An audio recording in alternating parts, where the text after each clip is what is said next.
Hello, my name is Carol May Whittick. Welcome to Her Conversations, Tools for the Awakening. HER is an acronym for Higher Energetic Resonance. This is the optimal state to embody in order to attract our highest desires. What is the awakening? This moment in time when humanity rises up out of the darkness. Who is awakening? Each one of us present on earth today, reclaiming our sovereignty, seeking greater possibilities in our reality and looking for solutions. We know being awakened is not a lofty ideal but a necessity. If we can transform ourselves, we can change the world. Guests on Her Conversations will speak to your spirituality, sensuality and soul. Listen to their stories, hear how they are in service to the world. Let their words and these conversations embolden and inspire you. There's so much talk about doing the work and almost so much confusion as to what the work is. My take on this is and has been deep contemplation. Personally, I've always wanted to know the answers to questions: who, where, what, why, how, and I ask those questions about everything. I still do to this day, and I probably will do forever. I did not realise that by being in the energy of questioning that opportunities would always open up in my life, opportunities to learn and change. Being curious, I always took that opportunity, and seeing how my life shifts each time, I will never stop. I also did not realise that very few people are curious about life. This is probably the most astounding thing to me to this day, and always will be. So I've always unknowingly been engaged in some form of the work. When I discovered that there was a deeper exploration to be done, I dove in. But I suppose that still may not neatly answer what the work is. I came across a meme a while back online, and it had a list of actions that it laid out as the work. And I was so taken by it that I actually printed it, and I have it behind my desk so I can read it every day. And when I was thinking about a solo episode, I decided to elaborate on each point and what it brought up for me. Also, in answer to conversations that I've had recently with people just asking, what is the work? How do we know that we're doing the work? How do we know that we're actually making progress? So to answer the questions on this meme, what is doing the work?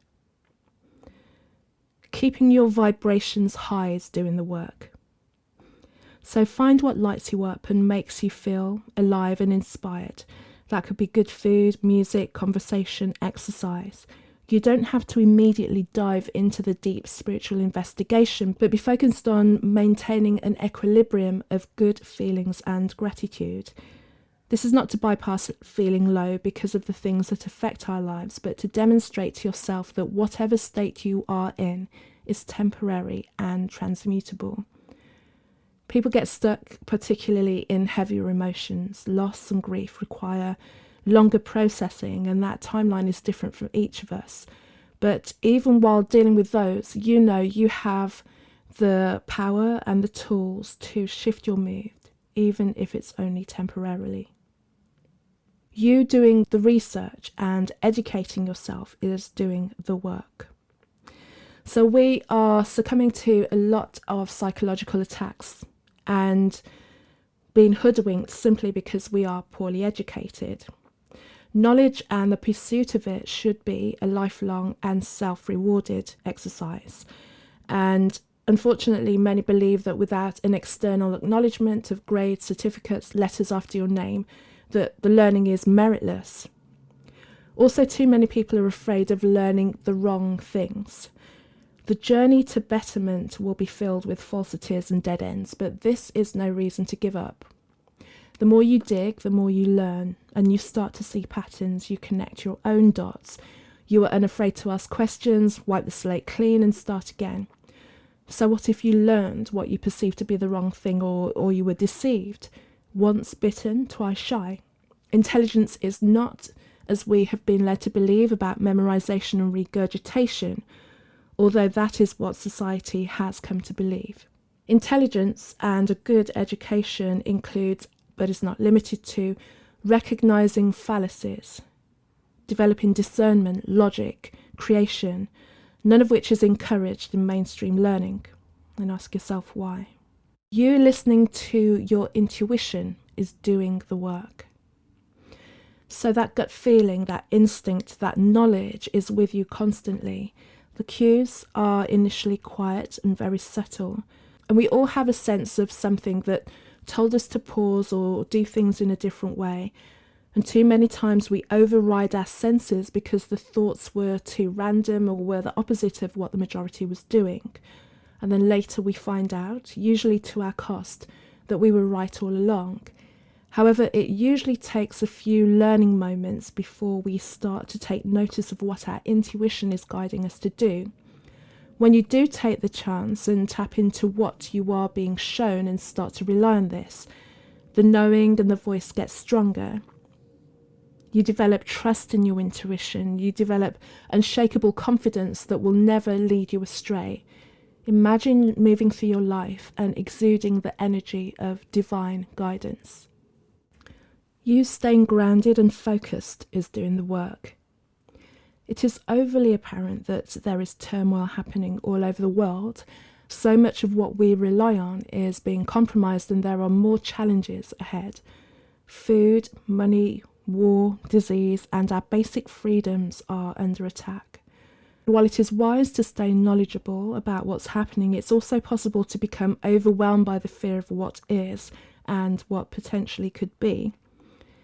This is where being able to come back to yourself, to your knowing and to your peace is imperative.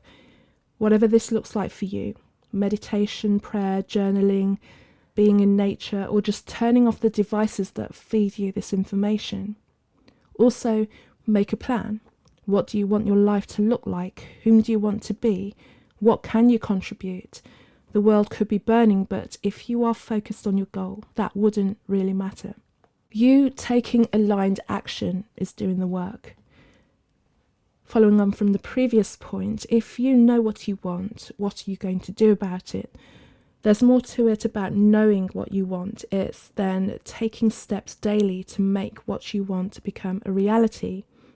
Constantly only speaking about your dreams is rarely beneficial. It won't build your confidence. There's never going to be a perfect time to get started. As you get started, you build, and then you can go. Talk is easy, and you may think that you're creating something, but action is the force of creation. And also, who are you talking to? Make sure you surround yourself with people who want to see you win, and also who are active in their own lives. Lazy, stuck people are very quick and very eager to critique others. If you would not ask for their advice, don't share your plans. Most people will have doubts and procrastinate when it comes to taking action, and this is where it is important to examine your issues of self-worth. That dream you have, do you really believe that you're worthy of it? Do you have patterns of self-sabotage? Why? Identifying and working to remove blocks will clear the way for you to succeed. You holding the frequency of love is doing the work. In a world where anger and frustration are never more justified, how can you bring love into the situation? When it's apparent that people are being deliberately targeted, poisoned and killed, why shouldn't you want to take to the streets and flip tables? When you're surrounded by people who choose not to face up to what is happening to them and around them and attack you for trying to bring truth to them, how can you not want the anvil of realization to come crashing down on them to wake them up? The fact is, you cannot. All emotions and reactions are valid. We're in the middle of a deliberately long, drawn-out attack on humanity, and our sanity is being tested like never before. But somehow, in the midst of this, once we allow ourselves to have the moments of anger and frustration, we search for what love would do in this instant. If we say we want a loving world, then we need to be in love. Yes, we can see what the agendas are, but let's embody what we want to see. Do it for those who are asleep, in denial, or slowly waking up. They will need loving arms and spaces. It will be tempting to throw in an "I told you so," but also acknowledge that those people will be feeling so much shame, confusion and fear. Their ego will be too decimated for them to muster an apology, so turning to you will probably be the biggest "I'm sorry" you will ever receive. In times like this, the frequency of love is fierce and convicted. You facing and integrating your shadows is doing the work. So there's so much talk about shadow work. What is it? What parts of yourself have you denied in order to fit in? There will have been a time in your life when some aspect of your personality or way of being was deemed unacceptable by the people who at that moment you needed around you to agree with you, to feel safe. Family, friends, society, pretty much everyone. So for example, you were scolded for expressing your anger and decided that it's better to put on a more acceptable and smiley and agreeable face to the world, even when you had reason to be angry. Or your talent or desire to follow a different path in life caused jealousy or brought ridicule out in others and you chose not to follow your path. These are two of many numerous examples. All of us have them. As we move through life, the memory of that trauma causes us to limit who we are. Most of this will happen unconsciously. We'll procrastinate, self-sabotage, we become passive-aggressive and we're depressed because the shadow is operating underneath. So integrating our shadow is probably the most confronting work we'll ever do, but as with anything else that feels uncomfortable, offers the most reward and transformation. This work deserves probably a series of episodes to unpack and conversations with coaches for whom this is their area of expertise. I'm working on that. That being said, there are things that you can do to get started on this path. Journaling with prompts to inspire deeper inquiry, listening to your inner dialogue, observing your triggers and reactions, meditation. As more individuals take the time to integrate their shadows, I believe this will be reflected in the external world. And the last point, you stepping into your highest potential is doing the work. And this follows from the previous point.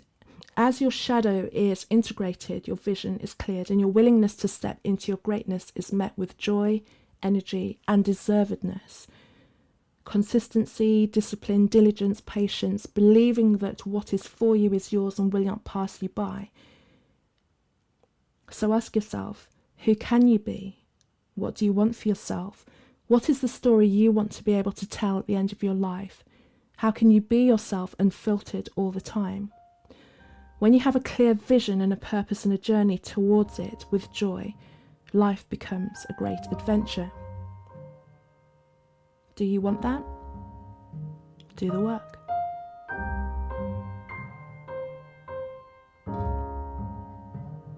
Thanks for listening. You can find out more about me on my website, carolmaywhittick.com, carolmaywhittick.com. Same name on Facebook, and you can find me on Instagram under Casmic, or you can see a little Telegram group. It is little, so let's try and build it. Her Conversations, Tools for the Awakening on Telegram. So, hoping that you're managing to develop some level of possibility in your mind in these times. Look forward to speaking to you again soon, and got some amazing guests lined up. Excited to bring them to you. Till the next time.